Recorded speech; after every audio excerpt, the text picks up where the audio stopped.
Hello, this is Claus Jensen, and welcome to another video game analysis of one of Bent Larsen's classic games. I've done a few analyses on his second career milestone, which was the win in the 1964 Amsterdam Interzonal. Now I'm going to rewind all the way back to 1956 to the Olympiad in Moscow, because this was surely Bent Larsen's first major career milestone. And why was that? That was because this was the event that secured Bent Larsen the title of Grandmaster after scoring an incredible 77.8% on board 1, which was the best score of all board 1 players in the A final, including reigning world champion of that time, Mikhail Botvinnik, against whom Bent Larsen drew in 39 moves. In the A final, Larsen drew all his Grandmaster opponents except one, Svetozar Gligoric of Yugoslavia, against which he actually won. And this is the game that you're going to watch if you let the video run from here. So let's get on with the game. Larsen is white against Gligoric. Knight f3, c5, and here Larsen normally would go for Catalan with the g3, but he decided to play e4 and switch to the Sicilian defense. We're playing the knight off variation, and Larsen chooses bishop e2, the Obachensky variation of the knight off. Some standard moves we'll go through rather quickly. In this position, Gligoric plays b6, and in the game notes, Larsen considers this move to be a mistake. But at the same time, he asks the question, am I being too harsh in the evaluation of this move? And I think the answer would be yes. Of course, this is not a mistake. But what Larsen says is that h6 is a better move, because if bishop takes f6, knight takes, bishop c4, bishop e6, then this is satisfactory for black. And so white has to play, instead of taking on f6, white has to play bishop h4 here. And now bishop b6, bishop c4, bishop b7 is better for black than the continuation in the game, as we shall see later. But of course, considering b6 as a mistake is a bit harsh, surely. Larsen plays bishop c4, bishop b7, queen e2, and here the little trick, knight takes e4 doesn't work because of knight takes, bishop takes g5, knight takes d6, and white has won back the pawn immediately and threatening on both b7 and f7. So this is better for white. And in this position also h6 is not good. Then we can take on f6, and after rook fd1, white is having control of the d5 square, because now in this variation the black bishop on b7 is no longer able to go to e6. So now white is having nice control of the d5 square, which is an important square in almost all open Sicilians. So h6 is not working, and Gligoric plays queen c7 instead.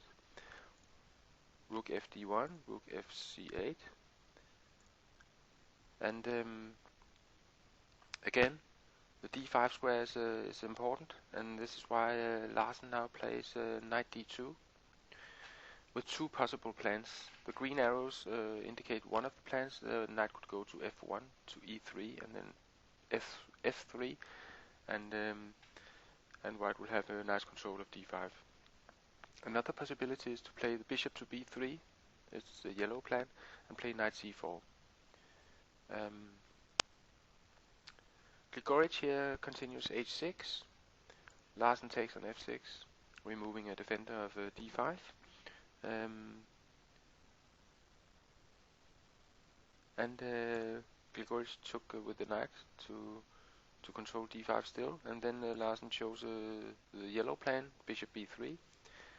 Then followed bishop c6. This is a standard maneuver. Black will in many lines play his queen to b7 to double, to put more pressure on e4 and defend d5.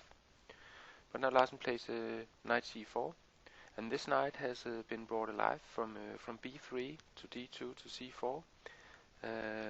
Is having much more impact on the game, and now it threatens either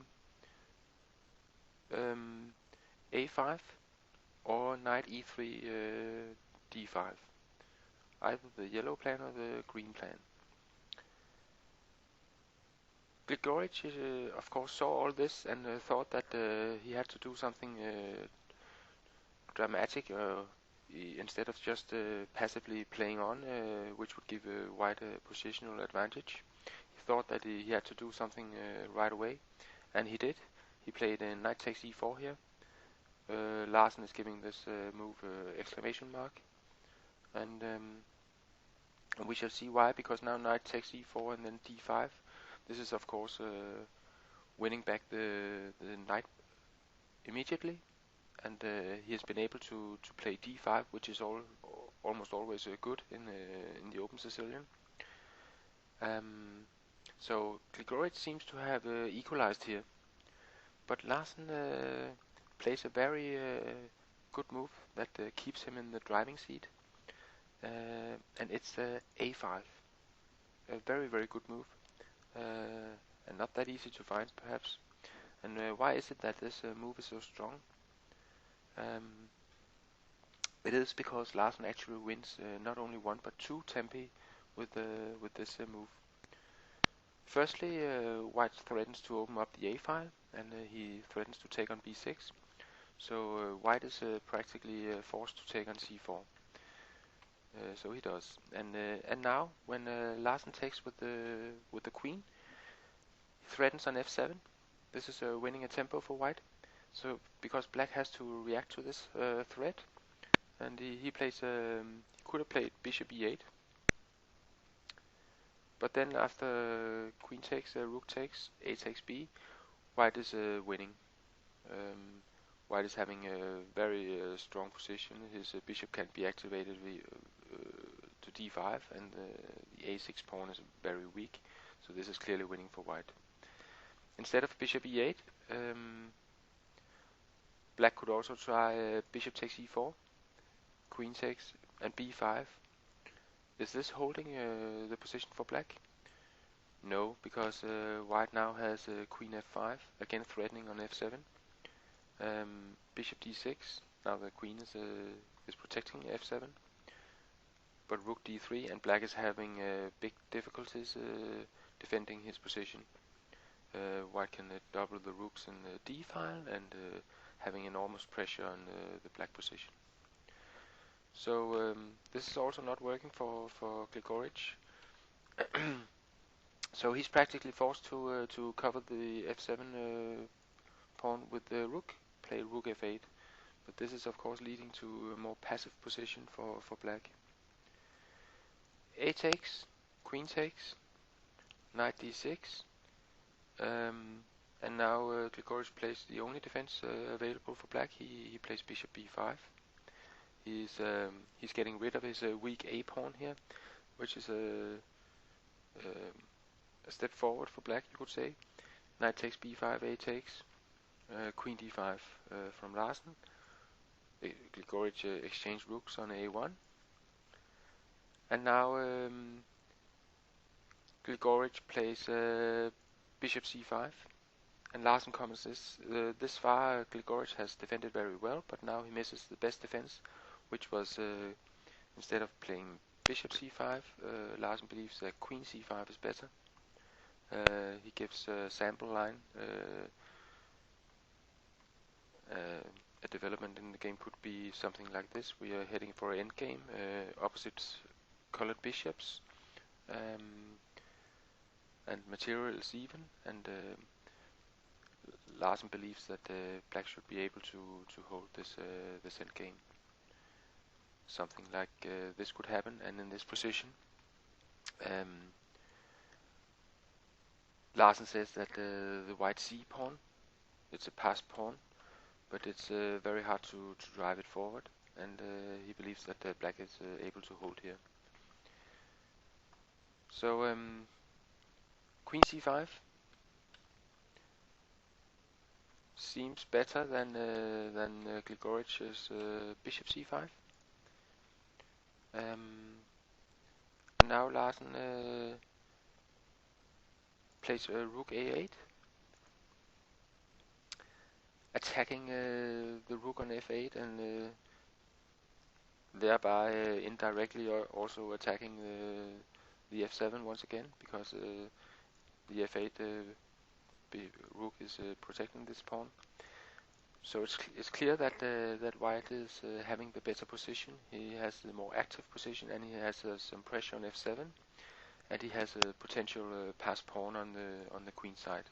Those two pawns against only one of the black pawns. So so this is of course slightly not slightly. It's favoring white, but of course black is not without any hope here. In this position, Larsen suggests that that black could try rook takes a8, queen takes bishop f8, queen d5, queen a7, h4, b4, queen takes e5, queen e7, queen f5, queen f6, trying to head for the opposite colored bishop endgame. Of course, white won't accept the exchange of queens, but also here the same story really. White is having the better position, but it's not very easy to win.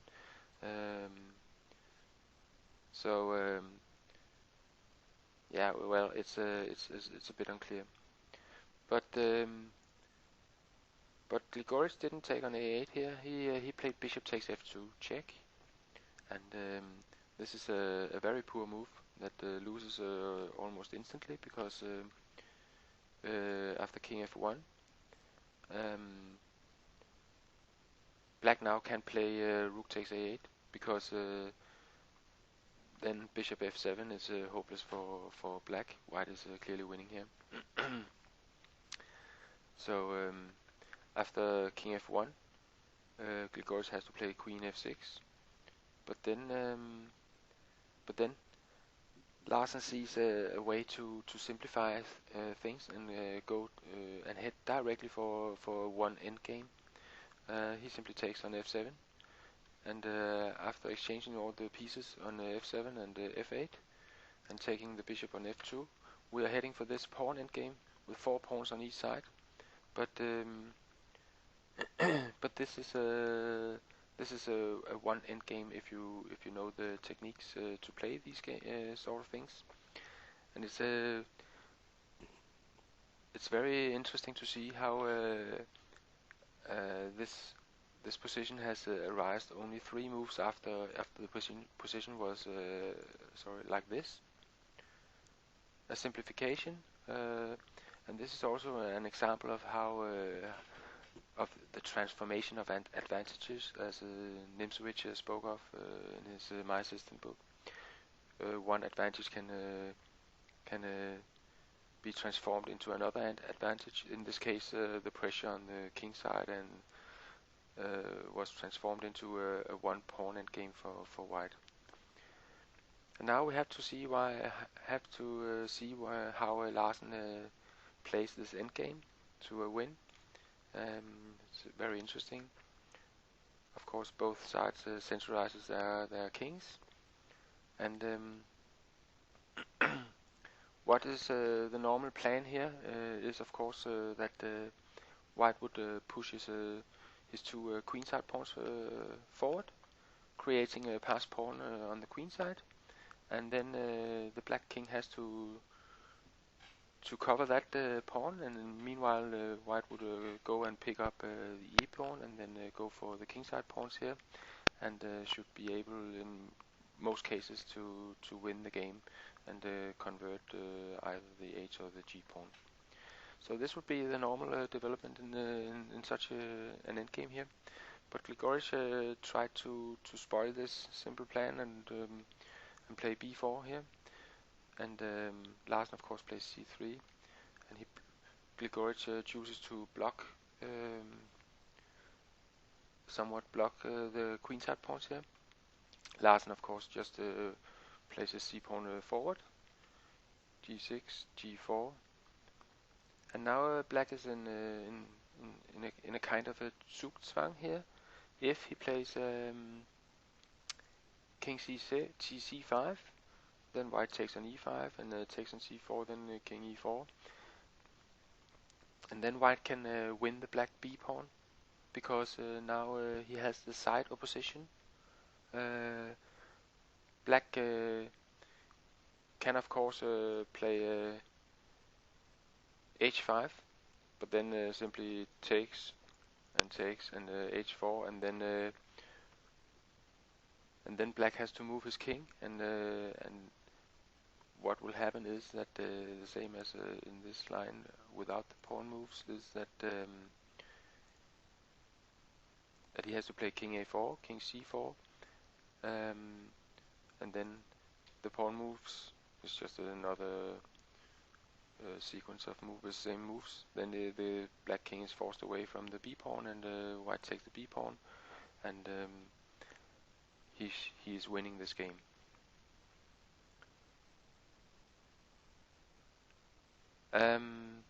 So king c5 won't work. Black plays h5 immediately, and then g takes, h4, as we saw in the other line, and now king c6 instead of king c5, which was winning as we saw before. King takes e5 now, and now king c5. Gligoric is trying to get the opposition, and now if Larsen hadn't been alert, then he might automatically play king e4. But this is now a draw, because now after king takes c4, then it's black who has the side opposition. So that would be a mistake. For example, king e3, king d5, king d3, king e5. This would be a draw. For example, as we can see here, then black just reaches queening his pawn after white, and this is of course drawn. So king e4 here, that would be a mistake, but Larsen saw this of course, and he played king f5 instead. And now if king takes c4 here, then of course king e4, and white has the side opposition again, like this. This is the same position that we've seen a couple of times already. So Gligoric here played king d4 instead, and now Larsen of course plays king f4, again the side opposition. King c5, king e5, and now Gligoric can do nothing else than to take the pawn, because of course king b4 is also not working. Then simply king d5, and white is starting wandering his c-pawn to convert, and this is of course clearly lost for black as well. So now he has to take on c4, and then king e4, and we have this side opposition position that is won for white. The game proceeded king c5, king d3, king d5, king c3, king e4, king takes, king f5, king c3, and in this position Gligoric resigned the game. So and Larsen comments this game as follows. He says, "I still think this is one of my best games ever," and I have to say I can only agree with him, because he played had some very nice strategical opening ideas and middle game play, and when the opportunity arises, he promptly simplifies into one endgame in which he shows nice technique. So this game is certainly worthy of a grandmaster, and this is the title Larsen was given at the FIDE Congress after the Olympiad. I hope you enjoyed this game, and I hope to see you on my blog at klausjensen.com. Bye bye for now.